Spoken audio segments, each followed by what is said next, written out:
Hey all you people! Hey all you people! Soulless Reviews here, and today I want to talk about the new Pentatonix record, self-titled Pentatonix. Now, Pentatonix, they are a 5-singer a cappella group made up of the singers, and do not crucify me for saying these names wrong, Avi Kaplan, Scott Hoying, Kirsten shit, this is bad. Maldonado, Kevin Usola, and Mitch Grassi. I think those might be horribly pronounced, but like I said, don't crucify me. I tried my best, guys. But this album right here seems to be Pentatonix's big break into the music industry. Now, they started off on The Sing Off, which was a television singing series, kind of like The Voice or American Idol, and they ended up winning at a $200,000 contract, and they started releasing some music. They did a lot of covers of other people's music, except not using all the instrumentals to them, just using their own hands, feet, and of course their voices, and actually have grown a very large fan base while covering the likes of Daft Punk and Imagine Dragons. However, it is kind of cool to hear them cover our favorite songs in a more interesting, more soulful manner.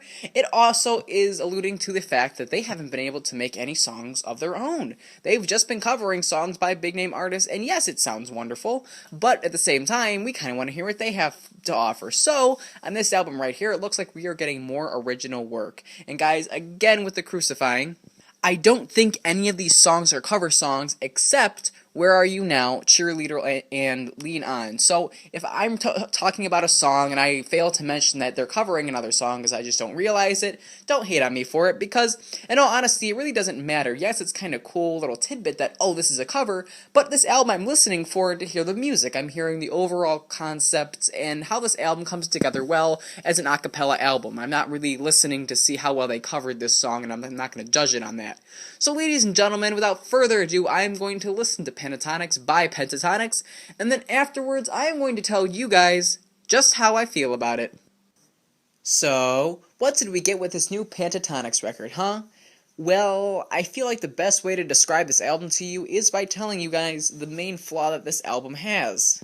The main hype behind this album came from the idea that Pentatonix was going to be able to have some creative freedom, and by their own choice too. There aren't going to be that many covers of songs here, at least on the regular edition, but they were going to be expressing some creativity and having songs of their own that really express how they are actively as artists.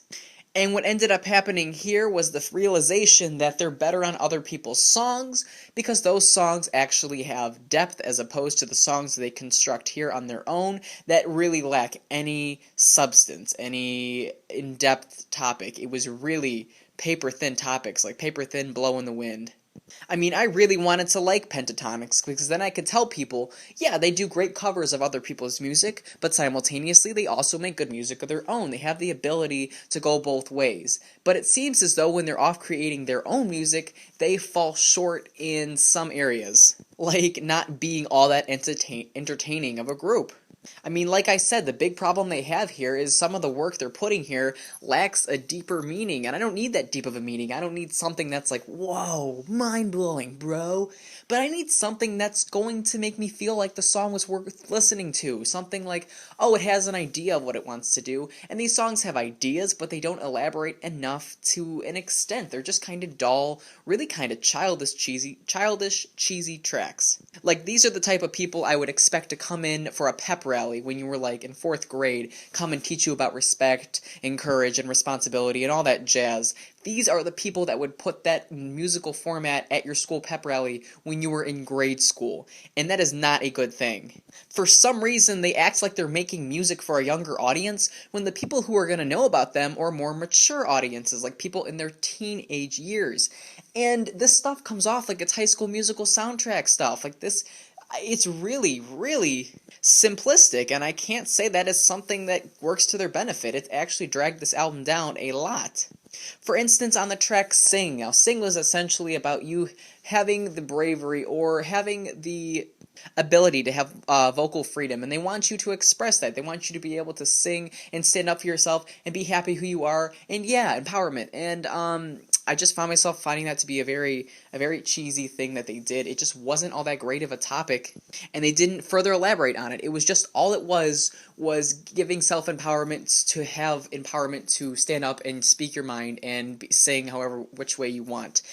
And that's fine, you can sing about that shit, but it's like, make it a little bit interesting for us, please. Or on the track Water, where, oh god, that line was so cringeworthy. The topic of the song, the main line that relates to the title track of Water is, I need you like water. I need you like water. That is something I could have came up with in 2nd grade. I probably did come up with that and put it into a poem that we had to write or something. It's just that stupid of a line, and it's like I could have came up with that at any point, and normal artists would be like, huh, yeah, that's funny, but we can't use that because that kind of hurts our credibility as serious songwriters. Here, they're like, oh yeah, that's cute, we can write about that, we can make it work. No, you can't. You need to, jeez, better substance than this. It's just weak substance. There's trails of non-depth topics almost on all these tracks. Some go a little deeper than others, but that's saying a lot because really none of these tracks are all that interesting to hold my attention for its entirety. And what also seems to be a flaw for them is they can't seem to create 100% original music. Even though they're an a cappella group, they're using just hands, feet, voice, yeah, but it seems that they're using other elements, other formulas from other tracks.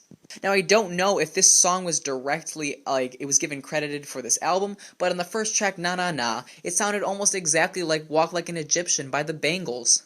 Of course, not exactly the same because it's an a cappella group, but it still followed the same formula, the same song format as that track did. And I don't know if they give credit to that song, but I can't give it credit personally if it's sounding like a different song and it's not giving credit to it. Also on their track Sing, I couldn't help but feel like the background chorus resembled that of Ed Sheeran's Sing, just so, ironically, both of the tracks called Sing. Hell, even on Ref, the vocal decline in the beginning and was carried out through the song, it sounded like the piano decline on 1,000 Miles by Vanessa Carlton. A lot of these elements throughout this album felt like they were picked and plucked from different artists out in the pop genre, and they were morphed to be they were morphed to sound like it was all a cappella. So it sounds like it's taking different elements from other music, and at the same time it lacks any depth to it. So, I mean, what could possibly be a pro to this project? And that's where the acapella of them actually being an acapella group actually works to their benefit and saves their asses from a complete train wreck. Even when listening to these songs and you recognize the theme is very dull or it's not deep and you recognize all these flaws, there is always their voices to carry you through it. Because listening to this project, I can honestly say personally that it's very impressive to see how each of them can manipulate their voices to create sounds that actually sound like they're supposed to be instrumentals, but they're just their voices into work, and I actually appreciated that a lot. Not many artists out there can manipulate their voices to sound like that, and I thought it was actually really creative. Like on Misbehavin', how there was actually a beatboxing sound in the background, and it was one of them being able to manipulate their voice. And I know all of us can do that cheesy beatboxing, but they actually pull it off well. I think they actually make it sound good. They amplify it as if it was acting as the bass for the song. It seems some of them switch who's singing at times, and although I may like some over others, I think they all can carry their voices well, especially when others are creating the production for this album. I think they all build off each other well. In each song, it's evident that these people, they've worked with each other for years. They know how to work each other's voices. They know how to sound like a group completely. They know how to be an a cappella group. This isn't like they're just going into it blindly. And that's what helps carry this project, is their teamwork. And that's something to appreciate. But what becomes clear and evident as you progress through this album is that the themes, the topics they're touching on are not built off of. They're just there to have some kind of idea for a song. There is no clear theme for a song. It's just an idea that they have. I mean, I can say that possibly Rare Gold through Cracked, I enjoyed those 3 tracks a little more than I enjoyed the other tracks. I didn't think they were all that bad. It was mostly because they took the time to express some more raw emotion, and they took the time to more focus on the vocal side of things, and they took a break from being a true a cappella group, even though there's still some a cappella going on during those songs. Even Jason Derulo on If I Ever Fell in Love, he wasn't that bad. He actually came through pretty well with some good vocals. Towards the end, though, it sounded like, I'm pretty sure that was him, but he had some, women's screams towards the end, and I was like, what are you doing? There's no need to go that high. Keep it civil, bro. And it even sounded like during those 3 tracks, they had an idea of what they wanted. They were actually headed in a more serious toned way, but they couldn't get there. They were like, oh, hey, we got this idea, but we're not going to build upon it. No, we're good. As opposed to some of these other songs that were just flat out not trying to be that deep. And these songs almost like they were going to reach for that, but they just chose not to. For some reason, I don't know. I personally had the misfortune of having to sit through this thing more than once because I wanted to give you guys an accurate review, but if I was just someone like you who was just wanting to look for some music and you're an a cappella fan, I would say maybe listen to this thing once because it's interesting to hear for an a cappella group, but when you go into this, just be prepared that you're not going to hear much of any substance. You're going to be in for it for the straight up a cappella, which is a defect for the album. I know you want substance, but if you're just in it for the a cappella, then maybe go check this out. And last thing I wanted to mention is the songs they remixed were okay. Where Are You Now was alright. I mean, they made Cheerleader sound even cornier than it already was, but I'm not going to hold it against them because they technically made it a bonus track. And Lean On, I actually liked how they did the singing instead of the actual techno beat part of Lean On by Major Lazer. They actually made it, they acapella the actual beat part of it. And I like that more than the actual Lean On. I mean, I don't know, that's just me. I enjoyed it. But that's one of the few spots that I can say I actually enjoyed myself listening to this group.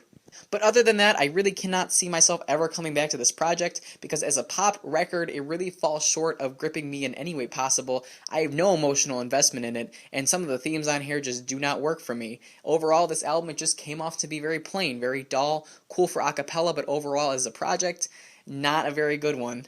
I actually know some people older people who are into High School Musical, in their older age, and that's cool. I mean, do what you want. Music is completely opinionated. But if you're actually into High School Musical soundtracks, then this might be something that you like. And I would say go check this out because it kind of follows the same pattern in its own manner. And, yeah, but other than that, though, if you're just a pop fan, I actually would not recommend this because it's just not all that enjoyable of a listen. I can't say listen to it and you'll take something away from it. It just wasn't all that great for me. And, yeah, that's all I got for you guys. If you want to like or subscribe, that would be awesome. I would really appreciate it. And till next time, Soulless Reviews.